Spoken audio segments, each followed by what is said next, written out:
Hello students, आज हम लोग पढ़ेंगे इलेक्ट्रिक सेल। इलेक्ट्रिक सेल क्या चीज़ होती है? इलेक्ट्रिक सेल हमारा एक सोर्स होता है जो किसी भी सर्किट में चार्ज को फ्लो कराता है। चार्ज को फ्लो कराने में हेल्प करता है। इलेक्ट्रिक सेल का ये साइन होता है, ये हमारा एक सेल है। दो लेग्स होती है, एक लॉन्ग लेग, एक short leg. Long leg plus की होती है और शॉर्ट लेग माइनस की होती है। इसे हम बोलते हैं इलेक्ट्रिक सेल। ये सेल चार्ज को कंटिन्यू फ्लो कराने में हेल्प करता है। ईएमएफ ऑफ द सेल क्या चीज होती है? ईएमएफ का फुल फॉर्म होता है इलेक्ट्रोमोटिव फोर्स। सेल का इलेक्ट्रोमोटिव फोर्स क्या होता है? कोई यूनिट पॉजिटिव चार्ज जिसे हम पूरे सर्किट में, जैसे हमारा कोई सर्किट है लाइक दिस, ये कोई सर्किट हमने बना लिया, इसमें हमने कोई एक सेल लगा दिया, की लगा दी। इस सेल में हम यूनिट चार्ज फ्लो कराएं, किससे? सेल से पूरे सर्किट में, इंक्लूडेड सेल भी इंक्लूडेड हो, जिसमें एक यूनिट चार्ज हम फ्लो कराने में जो सेल को पावर देनी पड़ती है, उसे हम कहते हैं सेल का EMF. Work done by a cell to flowing unit positive charge in whole circuit. Whole circuit का मतलब ये होता है कि यहां प्लस से माइनस नहीं, होल सर्किट मीन्स प्लस से चले और वापस प्लस पर आए, that is the whole circuit. इस होल सर्किट में पॉजिटिव चार्ज फ्लो कराने में जो हमें सेल द्वारा पावर देनी पड़ती है, उसे हम कहते हैं ईएमएफ ऑफ द सेल। इसके बाद नेक्स्ट टॉपिक हमारा टर्मिनल पोटेंशियल। टर्मिनल का मतलब होता है दो पॉइंट के बीच का पोटेंशियल। हम लोगों ने इससे पहले वाले चैप्टर में पढ़ा था, जब कोई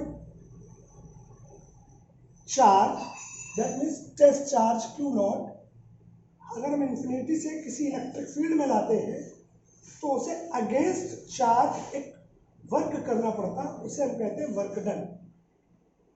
अब यहां पर क्या होगा? चार्ज हम लाएंगे, वर्क डन तो करना पड़ेगा। ये हमने 3 रेजिस्टेंस लगा दिए। इन 3 रेजिस्टेंस के बीच का जो पोटेंशियल होगा अलग अलग होगा, तो इस पोटेंशियल को कहते हैं टर्मिनल पोटेंशियल।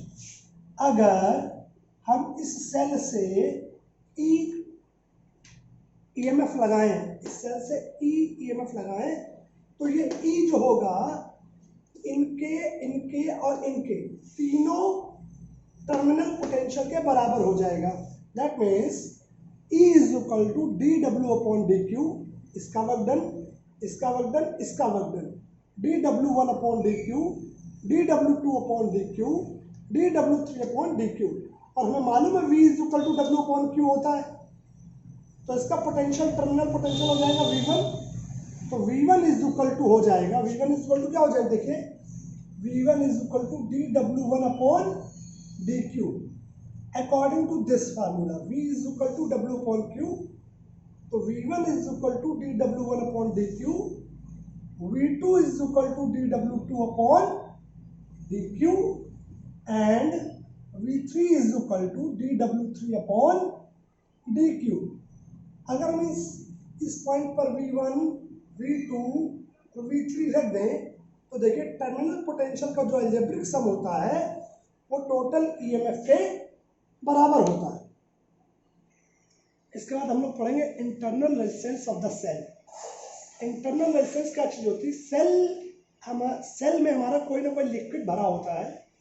उस लिक्विड की वजह से जो इलेक्ट्रॉन्स होते हैं उनको फ्लो करने में थोड़ी प्रॉब्लम होती है, जो उसके पाथ में रुकावट डालते हैं, उसे हम बोलते हैं इंटरनल रेजिस्टेंस। इंटरनल रेजिस्टेंस को स्मॉल r से रिप्रेजेंट करते हैं। E is equal to dW/dQ, dW is equal to E into dQ।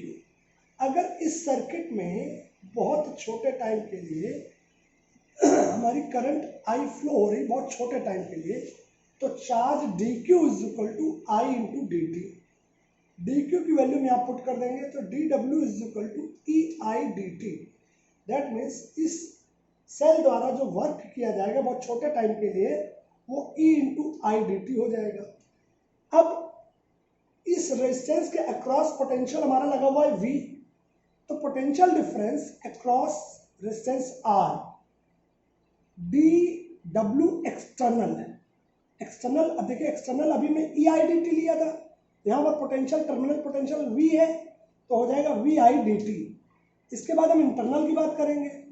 Potential drop, potential drop क्या चीज होती है ऐसे समझ लें। पोटेंशियल ड्रॉप जैसे देखिए यहां से हमने किसी सेल से, जैसे ये रहा हमारा कोई सेल, इस सेल का ईएमएफ ई है और यहां पर कोई रेजिस्टेंस लगा है आर।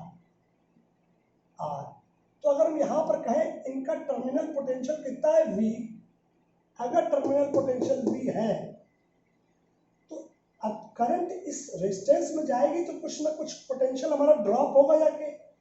वो पोटेंशियल, उसी को हम कहते हैं पोटेंशियल ड्रॉप। वो पोटेंशियल ड्रॉप क्या हो जाएगा, अगर मान लेते हैं इसमें कोई पोटेंशियल ड्रॉप नहीं है तो E टर्मिनल पोटेंशियल के बराबर हो जाएगा। लेकिन अगर इसमें पोटेंशियल ड्रॉप है तो पोटेंशियल ड्रॉप कैसे निकलेगा, I इंटू आर, V में से, दैट मीन्स टर्मिनल पोटेंशियल में से IR को माइनस कर देंगे, वो हमारा EMF कहलाएगा। जैसे अगर हम ऐसी बात करें, 100 रुपये लेके मार्केट जाते हैं और मार्केट में कुछ भी नहीं खरीदते, यानी कोई ड्रॉप नहीं करते हैं, तो जितना पैसा लेके गए हम उतना वापस ले आए। लेकिन अगर हम मार्केट में 25 रुपये खर्चा कर देते हैं तो मेरे पास बचते कितने, 75। तो 100 थे, 25 खर्चा हो गया, बचे 75, वही तुम लेके गए थे, मतलब वही वापस लेके आएंगे E।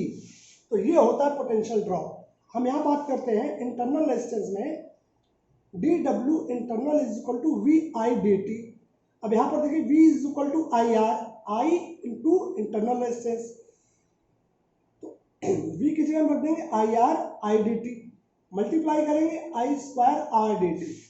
अब हम कह के आ रहे हैं कि जो टोटल वर्क डन होगा वो एक्सटर्नल और इंटरनल के सम के बराबर होगा। तो D W is equal to D W external plus D W internal.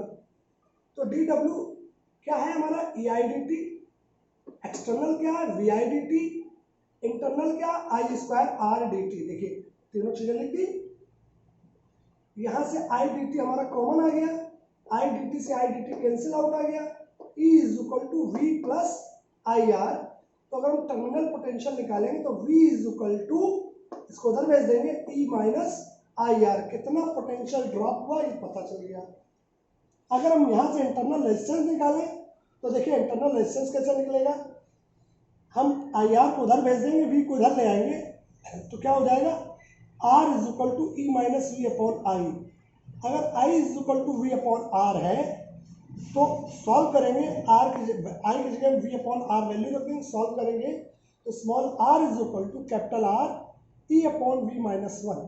ये हमारा internal resistance of the circuit निकल आएगा। और करंट निकालें तो I is equal to V upon R, और V की वैल्यू ऑलरेडी निकाल चुके हैं, E minus I R, put कर देंगे, इसको सॉल्व करेंगे, इसको हम मल्टीप्लाई करेंगे तो I R is equal to E minus I small R, solve करेंगे तो I is equal to E upon R plus R. That means Ohm's law क्या कहता है, V is equal to I R, तो I is equal to V upon R, V that means total EMF upon R total resistance external plus internal, ये हमारी current हो जाएगी।